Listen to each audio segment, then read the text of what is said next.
நேர்கள் எல்லோருக்கும் வணக்கம். மற்றும் ஒரு காணொலியூடாக சந்தித்திருக்கின்றோம்.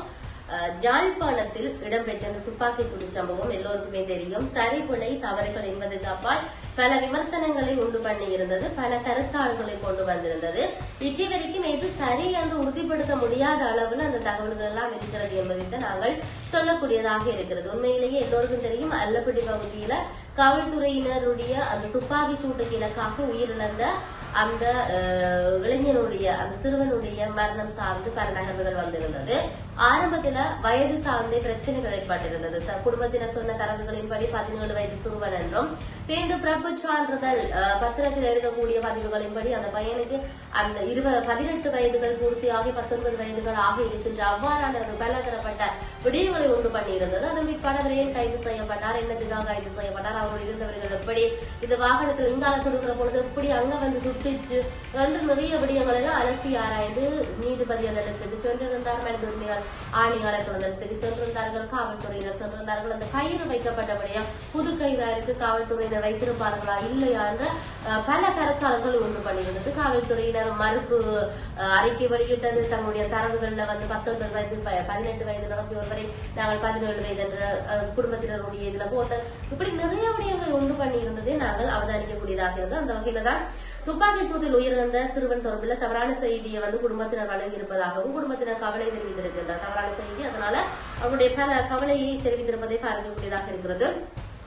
எமது பிள்ளையை பற்றி தவறான செய்திகளை பரப்பி வருவதால தன்னுடைய பிள்ளையை இழந்து வாடினங்களுக்கு அந்த செய்திகள் மன வேதனையை மன வருத்தத்தையும் அளிப்பதாக குடும்பத்தினர் தெரிவித்திருக்கிறார்கள். அதாவது அல்லைப்பட்டி துப்பாக்கி சூடு சம்பவத்தில் உயிரிழந்த சிறுவனின் வீட்டார் வந்து கவலை தெரிவித்திருப்பதாக சொல்லப்படுகிறது. இது தொடர்பில் அவர்கள் வவுனியாவில் உள்ள ஒருவரிடம் தினமன்று அன்று அந்த கயஸ் வாகனத்தை வாங்கி இருந்ததாகவும் அன்று இரவுதான் வேலனைக்கு செல்லும் போது உயிரிழந்த சிறுவனின் சிறிய தந்தையே வாகனத்தை செலுத்தி இருக்கிறார். ஆள் நடமாட்டமற்ற வீதியில வாகனத்தை தான் செலுத்த போவதாக கேட்டதால்தான் வாகனத்தை கொடுத்தார் என்ற விடயம் சொல்லப்பட்டிருக்கிறது. காவல்துறையினர் மறைத்த போது நிற்காமல் ஓடியது மாத்திரமே அவன் செய்த தவறு என்ற விடயமும் அதற்காக அவன் மீது துப்பாக்கி பிரயோகம் மேற்கொண்டு அவன் உயிரை இழந்து விட்டான். ஆனால் சில ஊடகங்கள் அவன் தொடர்பில் பல தவறான கருத்துக்களை வந்து பரப்பி வருகிறது என்ற விடயம் சொல்லப்பட்டிருக்கிறது. தங்களுடைய காணி இலையில நின்ற வேப்ப மரத்தாயில் அவர் வெட்டி இருக்கிறார்கள். அந்த மரத்தின் விறகுகளை பாதி அவர் தமக்கு தந்திருக்க வேண்டும். அதனை அவர் தரவில்லை. அந்த கோபத்துலதான் தனது மகன் விறகுகளை தூக்கி தனது காணிக்குள்ள போட்டான் என்ற விடயம் சொல்லப்படுகிறது.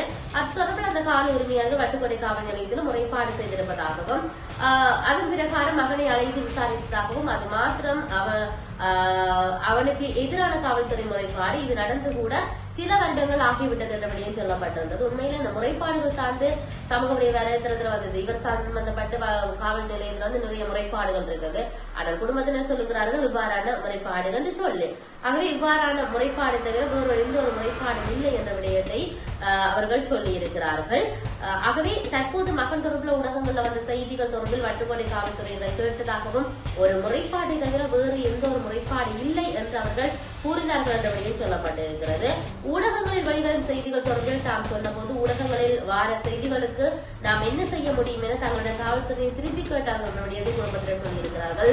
மகனை இழந்து வாடும் எங்களுடைய மகன் தொடர்பில் வெளிவருகின்ற செய்திகள் மிக வேதனை அளிக்கின்றது என்ற விடயத்தை சொல்லியிருப்பதை பார்க்கக்கூடியதாக இருக்கிறது. யாழில் அந்த காவல்துறையினர் சார்ந்த விசாரணைகளை முன்னெடுத்திருக்கிறார்கள். அதனுடைய நகர்வுகள் நகர்ந்து கொண்டிருக்கிறது. உண்மையிலேயே இன்றைய தினம் இறுதி கிருதிகள் இடம்பெற்றது. அந்த இறுதி கிருதியில பார்த்திருக்கக்கூடியதாக இருந்தது.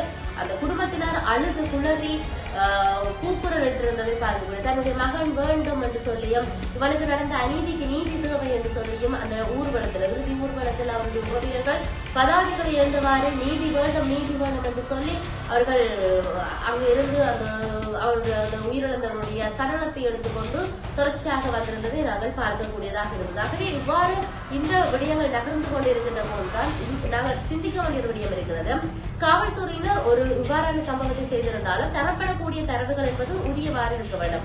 மகனுக்கு என்னாச்சு ஏதாச்சும் ஒரு பதற்றத்தில உறவினர்கள் சரி தாய் கூட ஒருவேளை தவறான பதிவுகளை மேற்கொள்ளக்கூடும். அவனுக்கு இத்தனை வயசு இவனுக்கு இந்த பெயர் ஏன்னு சொன்னால் ஒரு மகனுக்கு துப்பாக்கி சூடு இடம்பெற்றது என்று கேள்விப்பட்ட எந்த ஒரு தாய் தான் அந்த இடத்துல சரியான தகவலை கொடுக்கக்கூடியவளாக இருப்பாள். அவனுக்கு இருக்கக்கூடிய பதற்றம் என்பது ஏராளமாக இருக்கும்.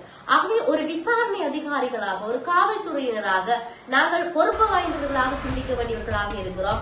அது சார்ந்து சரியான தரவுகளை வந்து திரட்டி இருக்க வேண்டும். அந்த தரவுகள் எவ்வாறு திரிவடைந்து இப்பொழுது ஊடகங்கள்ல வெளிவந்திருக்கிறது என்பது எல்லோருக்குமே தெரியும். இது எவ்வாறு இருக்கிற பொழுது ஒரு புறத்துல மாடுகளை கடத்துகின்றவன், மாடுகளை கொலை செய்து விற்கின்றவன் என்று சொல்லப்படுகிறது ஒரு விடயத்துல. இன்னொரு விடயம், இவன் வந்து போதைப் பொருள் அருந்தி இருக்கின்றான், போதைப் பொருளை சார்ந்து இருக்கின்றான் என்ற ஒரு விடயம். இன்னொரு விடயம் சொல்லப்படுகிறது இவன் சார்ந்து ஏகப்பட்ட முறைப்பாடுகள் எல்லாம் இருக்கிறது என்று.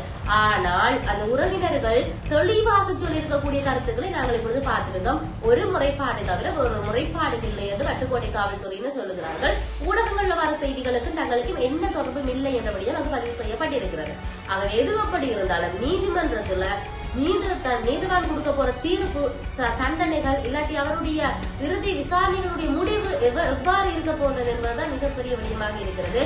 இருப்பினும் சட்டங்கள் தன்னுடைய கடமையை செய்ய வேண்டும் என்பது எல்லோருக்குமே தெரிந்த விடயமாக இருந்தாலும், ஆனால் ஒரு மகனுடைய உயிரை பறிப்பது என்பது, உயிரை அவருடைய துப்பாக்கி சூட்டுகளுக்காக உயிரை மாய்ப்பது என்பது எந்த அளவுக்கு பார்வையான விடயமாக இருக்கிறது. அதுவும் நிக்காமல் சொல்றதுக்கு என்பது நாம் சற்று சிந்திக்க வேண்டியவர்களாக இருக்கிறோம். சரி பிழை என்பதுக்கு அப்பால் ஒரு உயிர் என்ற விடயத்தில் நாங்கள் கவனம் செலுத்த வேண்டியவர்களாக இருக்கிறோம். எது அப்படி இருந்தாலும் என்ன நடக்க போகிறது, நீதிவானுடைய தீர்ப்பு எப்படி இருக்க போகிறது, சட்டம் தன்னுடைய கடமையை செய்யுமா, அவனுக்கு அநீதி இழைத்திருக்கிறதா, நீதி அவனுக்கு எப்படி வழங்க போறதுன்னா நாங்கள் பொறுத்திருந்து பார்ப்போம். மற்றொரு காணொளியாக சந்திப்போம். வணக்கம்.